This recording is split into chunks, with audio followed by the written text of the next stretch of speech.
In this series, we're going to be taking a look at every single Hiya Exquisite basic figure in the Godzilla line, every repaint, reissue, 2.0, whatever they put out. We're going to be taking a look at them all in release order. Let's get started.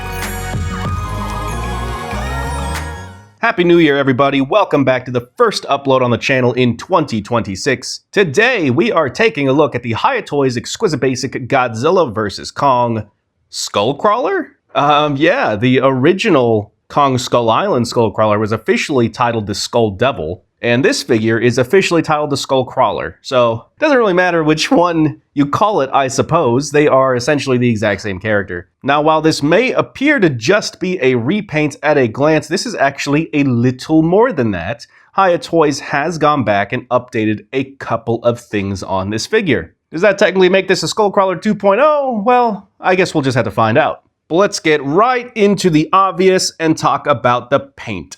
Now, once again, this is meant to represent the character that we see in Godzilla vs. Kong, which appeared for roughly 60 seconds before mechagodzilla just absolutely destroyed it.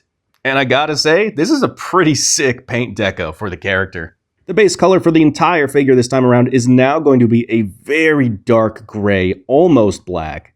And what it's going to be lacking in terms of dry brushed highlights, it is going to make up for in all of these layers of faded colors. Starting with the most obvious is going to be this red on top of the figure. This is actually going to be 3 different layers of paint. Hiya Toys has gone in and done a layer of yellow, orange, and then red, fading in that order. This is going to be most prevalent here on the back of the figure, and it's going to fade out naturally as we go down the tail. Now, some of that red is still going to be present all the way down the tail, but the further along you go, the more it just gradually fades out. Very nice touch there. Now, on the flip side, the further you get towards the head, the stronger this color palette is actually used, with bright reds dominating the top of the head crest here, fading into this nice dull gold used for the tip of the mouth. Taking a look now at the underbelly, starting from the head, once again, we have this real nice dull gold as it fades into the gray on the neck, and then from there it transitions into almost a bone tan for the underbelly. It looks so nice, and then that tan is once again going to slowly transition to some of those subtle reds used, and it is subtle, but those reds are going to extend all the way down to the tip of the tail. But here on the bottom of the tail, these reds are going to be more bloodied. I mean, look at all that. It looks so nice. It's very subtle, but this blood red does pick up as you get down to the tip of the tail. This is only present on the bottom of the tail. The top of the tail, once again, just kind of has some of that natural gradient. But underneath, yeah, it looks like it just stabbed something. Turning our attention now to the arms. The arms are kind of the inverse of the body, where they almost appear to be cast in that red and then painted over with that dark gray. Now, however they accomplished it, the end result is remarkable, with this fleshy red peeking out of the gray scaling. And this is going to carry down to the feet, again with this dark gray painted all over the top. But underneath the feet, you have this cherry tomato coloring used for the skin, again with some of this wet blood texture painted on very subtly around the knuckles. Turning our attention now to Hiya's signature eyes. The paint apps on the eyes on this figure are pretty similar to what they did on the first figure, although instead of a bright yellow, they've went for, again, this very muted gold for the eyes, but there is still an iris painted on there. Now, the eyes are so small, and the coloring they have chosen for the eyes does mean that the eyes do kind of get lost in the skin coloring here. But I actually think that works this figure's advantage, as what it does mean is that your eyes are drawn to this nostril area here, which is just a very deep black. Now, sculpted detailing is going to be basically identical to the original figure in almost every way. There is one area that is different, but the majority of the figure is going to be identical. So with all that said, let's now go into articulation, as this is going to be the most interesting aspect of this figure compared to the original. Now, just like the original, you are going to get a ball joint here, here, and here, which is going to allow you the body to move down about that far and up about that far, and it can also sway side to side. Unfortunately, mine doesn't actually get that much range here at the base of the body. compared to the original, I mean, I'll just go ahead and bring in the original right now just to demonstrate what I'm talking about here. This part had a lot of range right there at the base of the body, and mine has very little range here. I don't know if that's just my copy or if they did accidentally change that when they retooled a certain part of this figure. Either way, that's kind of unfortunate. But the tail, just like the original, is all bendy wire, and just like the original, it's a very nice feeling bendy wire. I have never felt concerned about the longevity of this bendy wire. This is a very nice wire. Now the arms are going to be identical. The shoulders are going to be on pinned hinges, so you can swivel the arm all the way out, and then you can hinge it out like so. You're going to get a swivel here at the bicep. You're going to get a double hinge here at the elbow, so you can get the arms all the way up like that, and then straightened out all the way like so. And the wrists are going to be on revolver joints, so they can kick forward that far, kick back that far, and then you can rotate them above and below the hinge. All right, let's now talk about the main thing that they updated, and that's going to be this entire neck and head system. The original figure had one neck piece here and then a head piece here, but on this figure, they've completely re-engineered the neck. So you do get a little tiny piece here at the base of the neck, and then you get a separate piece here that's then attached to the head. So you're going to get a ball joint here and a ball joint here. And what that's going to allow you to do is crane the head all the way down. Look at that. So much better than the old system. It also looks much more natural and much more fluid moving around. Looking up, you're going to get about that far before that headpiece collides with the sculpt, but you can get it a little further if you just rotate the head out of the way. And then again, it's a ball joint here and a ball joint here, so you can sway it left and right about that far, and you can rotate it on either. This is the biggest thing they changed, and it's a very nice change. I mean, just being able to look down like that, oh man, it does so much for this character. But we're not quite done yet. Moving on to the mouth, just like the original figure, the mouth does open automatically. If you just move the bottom jaw, the upper jaw will move as well. They are on hinges. But what they have changed here is they have gotten rid of the rubber membranes. Instead, they've given you plastic membranes, and this is to solve the issue of breakage. On the original figure, the rubber membranes were notorious for cracking right there. And even on mine, there's a tiny little crack right there.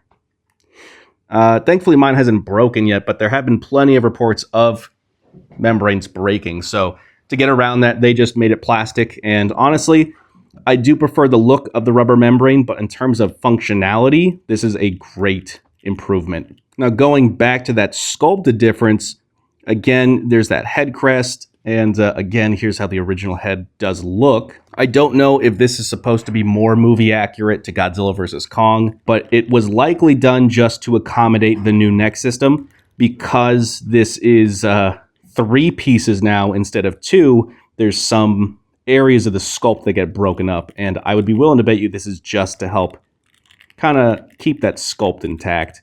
Now, we're not quite done yet, as believe it or not, this figure does come with an accessory. Oh yeah, you heard me right. They gave the Skullcrawler here a very neat accessory. What they've given you here is a different tongue piece. Now all you do is you just pop it off. It's just on a little ball joint there. There, come on. Oh yeah, there we go. See, look at that. Nice little ball joint.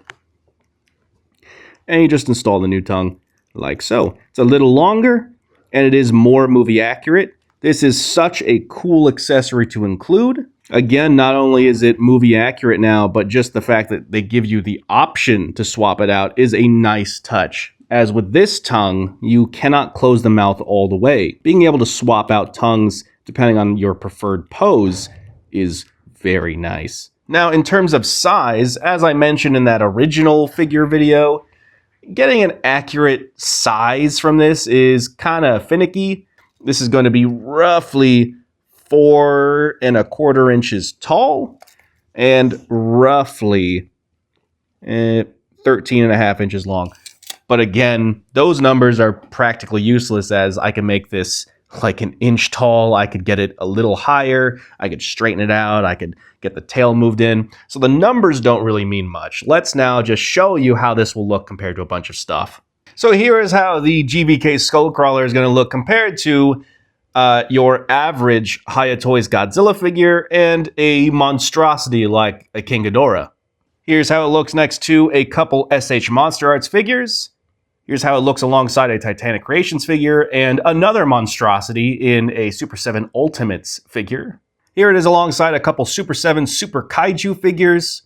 Here's how this figure looks alongside a SH Figure Arts action figure, in this case Ultraman, as well as one of the Bandai Action Figure Series figures. And here is how the figure looks alongside the Neglected. That's right, the banana for scale is not going anywhere. I just ran out of them the last couple videos. Wrapping things up here, look, this is 95% a repaint of the Skull Devil. That Skull Devil was an amazing figure back then, and this is still an amazing figure now. The re-engineered neck really does a lot for the expression of this figure. While it can't crane its head all the way up, being able to crane its head all the way down really does a lot. You can get this thing in so many more dynamic poses because of that it really does make this a significant improvement, even if that's the only improvement. The body on my figure doesn't have as much movement for some reason as the original. Again, I don't know if that's just my copy or if that is an issue with the re-engineered torso. Do let me know how your figure moves. I've heated this thing up though as best I could, and that thing just doesn't want to move. So maybe that is just an issue with how they re-engineered the torso. Maybe that was just an oversight on their end. I don't know. If that was an oversight though, that's really unfortunate. But that does not detract from how awesome it is to finally get a Skullcrawler. Now, with that said, at the end of the day, whether or not you get this is ultimately going to depend on your preferred paint scheme. Personally, while I do really dig the blood red present all over this figure, my preferred paint scheme is the original, or at least that style, I should say. If you feel the same way, then maybe this release isn't for you. If that doesn't bother you, if you're a fan of this paint scheme, then this is still absolutely worth picking up today. And these are very fun to army build if that $50 price point isn't a concern for you for what you're getting. The additional tongue, while nice, doesn't really add a ton of value. I think I mentioned in that first video that $50 might be a little steep, but that with the original figure, it was the first Skullcrawler we ever got, so a lot of people kind of just said, fuck it, $50, not that bad for the first ever highly articulated Skullcrawler. Second time around, you know, it is what it is, I suppose. That's a lot of rambling to basically say that this is more of the same as the first time around. It's a fantastic figure. Would highly recommend getting it. Whether it's this one or the other paint scheme. This is a fun toy to have. Highly recommend. And with that, I thank you all for once again joining me. We are slowly grinding our way to catching up with these Hiya figure releases. And as we slowly start catching up, I will also slowly be branching out into other video topics. I have a couple very fun videos planned. I don't know when they'll get uploaded as my hands are quite tied with these weekly releases, but you will be seeing more from me this year. I'm looking forward to it. I hope you guys are looking forward to it. Thank you all to the new viewers. We recently broke 100 subscribers. It's very exciting. I hope you all continue to enjoy the videos. Until next time, guys. See you.